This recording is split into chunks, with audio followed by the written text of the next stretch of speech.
Please understand that for the Filipino people, this is a recipe for disaster. You think America is your friend. Friends don't let friends die. The Ukrainians have been displaced by the tens of millions. America has never been the friend of the Ukrainians, and we are not the friends of the Filipinos. We don't like you. If we did like you, we wouldn't be doing this to you. We are using you. You are a tool, nothing but a tool. And when the tool ceases to be useful, we will discard you. And discard you means usually after a war that devastates you. We are using you to gain some sort of momentary leverage over the Chinese. We will fail. The Chinese will win, and you will be destroyed. End of story.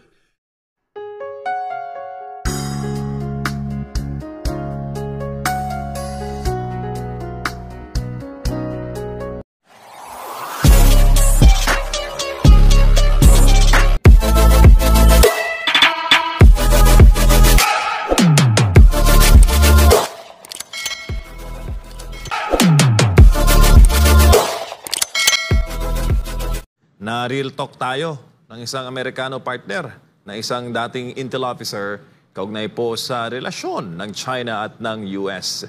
Ang sadya talaga ng Amerika sa ating bansa, gaya ng sadya nila sa Ukraine. Ang tunay na sadya, partner. Ayan, makakasama natin ang International Relations Scholars. Walang iba kundi si Sas Rogando Sasot. Sas, magandang gabi. Magandang gabi, Admar. Maayong gabi, Admar at MJ. Formalin ka ngayon, ha? Formalin. Ha? Formalin ka ngayon. Mga datingan mo, ha? Alam mo, Admar, bigyan mo ako ng link nito. Kanina pa kita bibigyan ng request, eh. Link ng ng ating YouTube. Akala ko yung Zoom link yung hinihingi mo. Okay. Ano ba? I-air ba natin yung video? I-air natin yun. Oo, wala pa yata eh. Na-ready na ba? Okay na. Ito, i-play muna natin bago magbigay ng si partner Sas. Panoorin muna natin ang video po. Naganap ito June 12 sa isang, sa US. US press, ang tawag nun? Press corps. Ano ba yan? Parang NPC dito. Tingnan natin, panoorin muna natin ito mga kapartner. Just so you know, I have a little bit of background in the Philippines. In 1986, I was deployed there as a platoon commander to reinforce the Subic garrison after the fall of the Marcos regime. There was concern about the new People's Army, so I have a warm spot in my heart for the Philippines. Let's build upon what Colonel Wilkerson had said earlier. The United States is incapable of fighting a sustained conflict against a peer-level force. The United States cannot fight and engage China and win. We will not beat the Chinese. We cannot beat the Chinese, and we know this, and yet we're using the Philippines to create the conditions of potential conflict with the Chinese. Please understand that for the Filipino people, this is a recipe for disaster. You think America is your friend. So too did the Ukrainian people, and they are dying by the hundreds of thousands. Friends don't let friends die in those quantities. The Ukrainians have been displaced by the tens of millions. Friends don't let friends have their cities destroyed in this manner. Friends don't let friends have families separated, have mothers and children destined to a life of refugee status in perpetual poverty. That's not how friends behave. America has never been the friend of the Ukrainians, and we are not the friends of the Filipinos. We don't like you. If we did like you, we wouldn't be doing this to you. We are using you. You are a tool, nothing but a tool. And when the tool ceases to be useful, we will discard you. And discard you means usually after a war that devastates you. We are using you to gain some sort of momentary leverage over the Chinese. We will fail. The Chinese will win, and you will be destroyed. End of story. It's high time the Filipino people pressure their government to start sitting down and engaging the Chinese government responsibly. China is not your enemy. China is your neighbor. China is your friend. China doesn't want war. And if you would engage China in diplomacy, and as we've all indicated here, America has long since lost the skill set necessary to carry out diplomacy, but the Philippine people can reignite this, to relearn it, to use this skill to prevent a war. But if you continue to behave as colonial subjects, and I know that's a sore subject in the Philippines, because you were the colonial subjects of America. We still view you as our colonial subjects. We don't like you. We don't care about you. We just want to use you. Grow up. Grow up and act responsibly. Take control of your own future. America is not here to help you. America is here only to use you until there's nothing left, and then we will discard you on the trash heap of history. Ayan, inyo pong narinig at napanood si Scott Ritter, isang dating UN Weapons Inspector at US Marine Intelligence Officer, at nabanggit nga niya rin na nadistino rin siya minsan 1986 dito po sa Pilipinas. Naganap po itong press conference na ito, emergency press conference. The danger of nuclear war is real and must be stopped, last June 12. Araw po ng kalayaan yan sa National Press Club sa Washington, D.C. Ano ba ang nakikita mo rito, Sas, sa real talk na ito ng dating US Intel officer?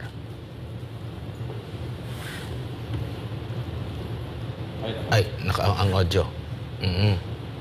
Well, Admar, no? Wala naman at MG. Wala namang bago sa narinig ko dito dahil last year ko pa ito sinasabi. Hindi ba? So, alam mo yung mga nakakaalam kasi ng history, okay? Ng pattern ng US foreign policy, at syempre yung pattern ng Philippine history, no, in relation with the United States. Kung ikaw ay talagang nag-aral nito, pinag-aralan mo talaga ang history, ito'y hindi na surprising, hindi ba? Lalo na kung meron ka talagang alam sa international relations, no? Kasi meron dyan karamihan hindi nagmamarunong-marunong lang, mga armchair analysts or yung mga bigla na nalilitaw-litaw kasi nga may mga may kaperahan kasi pag ano mo tong pro-US line, hindi ba? So, walang bago dito. Matagal ko na tong sinasabi. Ewan ko sa inyo, no, Admiral at MG, kung pina-follow nyo ko since 2016. Ito na yung sinasabi ko noon pa. Ano na ngayon? Anong petsa na? 2024. So, yung message siya ngayon hindi bago sa akin ito. Ang maganda lang dito is puti na yung nagsasabi at dati siyang US Marine Intelligence Officer at dating UN Weapons Inspector. Meron pa dyan, isa dapat sinama niyo yung isa yung dating senator at dating nag-work sa Pentagon, 'di ba? Meron din siya magandang sinabi, dapat sinama niyo rin 'yon. So, sila na yung nagsasabi na ni-real talk ang mga Pilipino na ganito ang mangyayari sa inyo katulad ng nangyari sa Ukraine. And napapanahon kasi kabibisita lang ni Zelensky sa Pilipinas. So, maganda tong sinasabi nila ngayon at na-real talk ng bonggang-bongga ang mga Pilipino. So, ang maganda ditong sinabi ni Mr. Ritter ay yung go back to diplomacy, relearn, no? Anong ibig sabihin ng relearn? Pag-aralan nyo uli ang diplomasya dahil hindi nyo ito matututunan sa Amerika dahil sinabi niya na ang Amerika long lost has the long lost skill ng diplomacy, which is very true. You know, tingnan mo tong Ukraine and Russia. You know what? Ang bansang Amerika, no, it has the most power resources in the world. It has, I think, one of the best highly skilled diplomats in the world. No? Lahat na. Pero bakit hindi nila ito na nakayanan ng kanilang mga diplomats ang ayusin ito at hindi na uwi sa gulo? Hindi ba? Nandiyan ang iyong resources, hindi mo ginamit ng tama. Yun lang ang ibig sabihin nun. Kasi walang dahilan ang Estados Unidos para hindi ma-resolve ang maraming conflict through diplomacy. Hindi ba? Ngayon, dito sa ating rehiyon, narinig ninyo ba ang bansang Amerika na ayusin na maging tulay bilang sa pagitan ng bansang China at ng Pilipinas para ang ating conflict diyan sa South China Sea ay magkaroon ng magandang compromise. Narinig niyo ba? Ginawa ba nila yan? Hindi. Kasi walang pera sa sa diplomacy, no? Wala diyan ang pera ng Amerika. Ang pera ng Amerika ay sa digmaan. Hindi ba? Yung mga nakikinig dito, tingnan ninyo kung ano ang nangyari sa stocks ng mga defense companies sa United States na magsimula yung Russia-Ukraine war, pati yung Israel and Palestine war. Tumataas at tumataas ang stocks nila. Yan ang kanilang kinikita. At malaki ang impluensya ng defense industry ng bansang Amerika sa kanilang mga politiko dahil yan ang #1 campaign funder nila. No, malaki binibigay niyan, tapos ang karamihan dyan ay pinapangakuan ng magandang posisyon sa defense industry pagkatapos ng kanilang term bilang congressman or senator, or even pagkatapos nilang mag-retire bilang mga general or whatever. So ganyan ang nangyayari dito. Okay? So kung titingnan mo yung sinabi ni Mr. Ritter, pasok na pasok at tusok na tusok ito. Hindi ba? Wala na siyang kaabog-abog.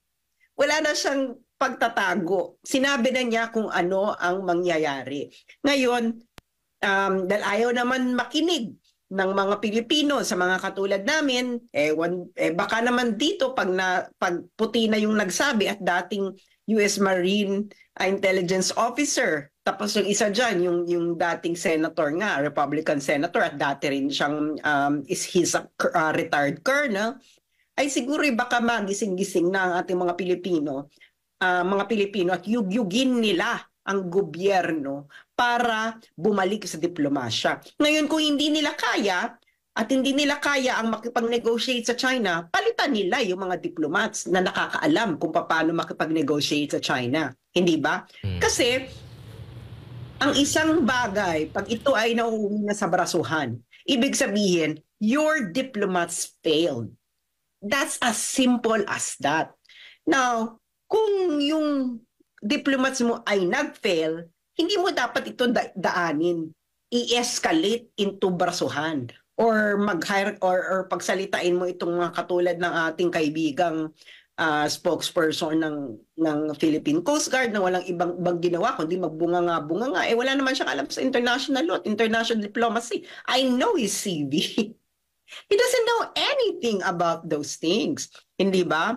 So dapat, kung sa tingin mo nagfe-fail yung diplomasya ng Pilipinas, hindi nag-work at na-escalate ito sa gulo, ang papalitan mo yung mga diplomats. You hire a more skillful and committed diplomats who will actually have a creative mind and intelligent demeanor and actually competent, okay, in international relations dynamics, okay, para magkaroon ng mas maayos. Ngayon, kung ayaw mo ng diplomasya, makikita yan sa iyong aksyon.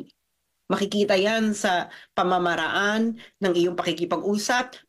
May mga empirical basis yan. Kung ikaw talaga nagpupurso ng diplomasya, ilang beses ka nagpapadala ng mission. Halimbawa, doon sa China, para maayos yung gulo. Hindi ba? Kailangan may ipapakita mo yun sa mga Pilipino kung talagang meron kang ginagawa para sa diplomasya. Pero kung wala, malamang ay sa wala, ay ibig sabihin ay wala kang alam or ayaw mo ng diplomasya. Ang gusto mo talaga ay gulo dahil nga ang pera ay meron talagang pera sa gulo, no? May pera sa gera. Malaki ang pera sa gera. Tingnan niyo kung magkano natatanggap ng Ukraine. 'Di ba? Every magbibigay ng aid at karamihan diyan ay nakukurakot, and that is a fact. Isang malaking ngayong issue sa Ukraine ang pangungurakot ng perang pinapadala sa kanila ng iba't ibang bansa.